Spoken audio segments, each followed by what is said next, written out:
Hello.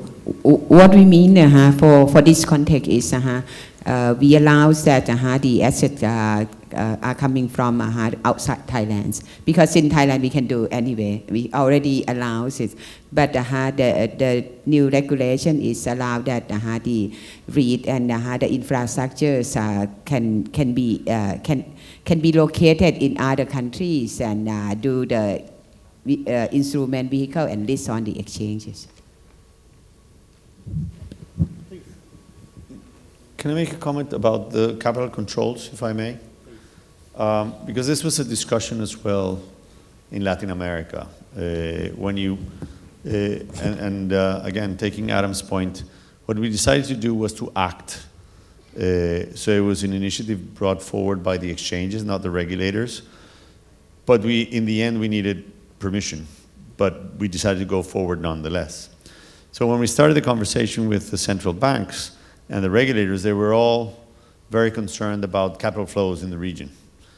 And one of the ways we managed to sort of bring them on was to make the link just about the equity market, which equity markets are smaller, and you would sort of have a dimension of what potential capital flows would be.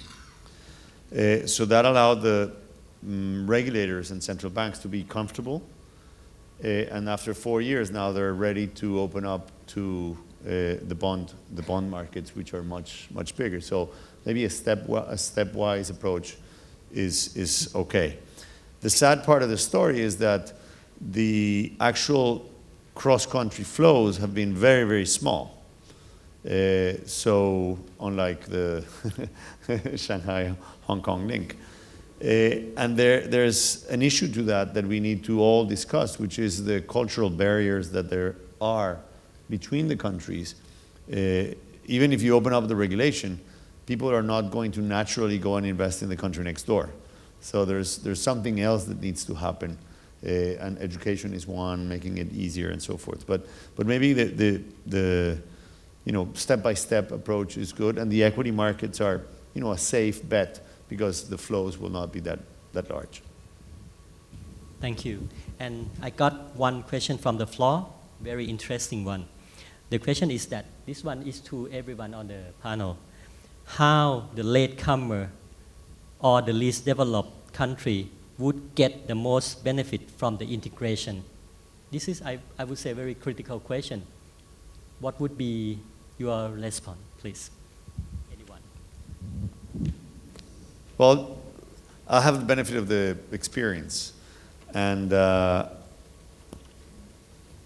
think one of the benefits of being sort of late to anything is that you can jump ahead many steps. No? So you don't have to go through the evolution process, the 30, 50-year process that everybody else has done. You can actually jump in line when you're a latecomer.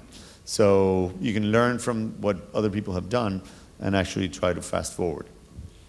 Our experience was, or is, for example, for Peru, which in relative terms is the least developed market in our link, it opened up investment opportunities for their investors. And they are the single most active investor base in the other countries. So they have limited supply of assets to invest, and they have sufficient savings. So they have been benefiting by being able to invest in the other countries. I think, yes. 2 points on this. I think the research that I was referring to earlier that we done at the IMF suggests that if you start from a relatively low level and a low degree of integration, you want to focus first on your domestic regulations and your overall business environment. And this is what you're going to get the most benefit from. And this is, of course, because that way you build resilience from the ground. 1 point. Second point is, and I think Juan Pablo's point about gradualism is actually very well reflected in the process of integration in Asia and in ASEAN in particular. And probably for the same reasons. So there's a lot of integration initiatives going on in ASEAN. The banking initiative was just adopted in March by the ministers. But the general tone of it is that it's gradual. And I think it's for the same reasons. Of course, there are differences between countries which will justify a cautious approach, but also there's a mindfulness of the risk if you move ahead too quickly. So this is the appropriate lesson, and I think it's actually being applied in the region. Thank you. I think the answer to this question is straightforward: liquidity. As a latecomer, the key concern that right now is illiquid market. We need liquidity, and integration of the Asian countries, the capital markets, means you will have your companies, the whole market will be exposed to a much huge liquidity pool, which can facilitate the fundraising as well as to create more trading. So. First of all, referring to what João Pablo said, I couldn't agree more than just experience. Experience is something most important, probably, because it will let you go on a fast track to better regulated market if you have, let's say, these states, neighbors that are well developed. But to be honest, it's a bit difficult to benefit from regional cooperation for smaller countries. Of course, liquidity, as it was said, is so important for these regional markets, small regional markets, but this liquidity will never come if there will be no interested assets. So first, you should care about the assets inside the country, then you can try to attract international capital. Otherwise, you will simply lose your time. Say that I agree with Juan that's about the learning curve because of, even the newcomer would benefit from the experience exchanges. But another thing is I think the fundings, because of, the newcomer may need a lot of funding from both domestic and outside the countries. For the capital market, if you open for getting more funding from outside the country would be more important to develop the countries. Sure, I think, I mean, Laos is a good example. I mean, they've been able to tap into liquidity here that otherwise was unavailable, and they were able to do that quickly. I think it's important to also highlight from the investor perspective. I think a tremendous amount of education is required. I don't think these deals are a slam dunk by any means. I think tremendous amount of roadshows, investor meetings, education around the credit, one. But two, I mean, some of the feedback I get on a daily basis from from investors with regards to GMS is, is there a proper legal framework, for example, in Laos, Cambodia, Myanmar, for me to safely invest in some of these issuers?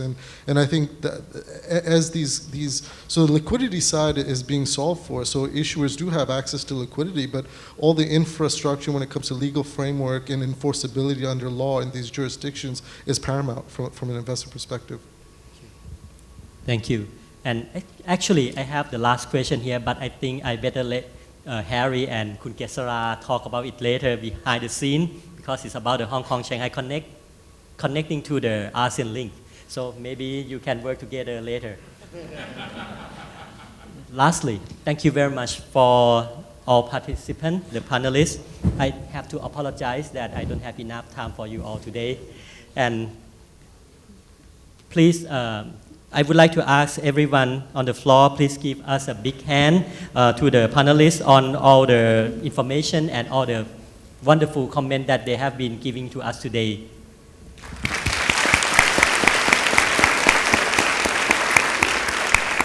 Thank you very much for an insightful panel discussion. Please remain on stage for a quick photo session.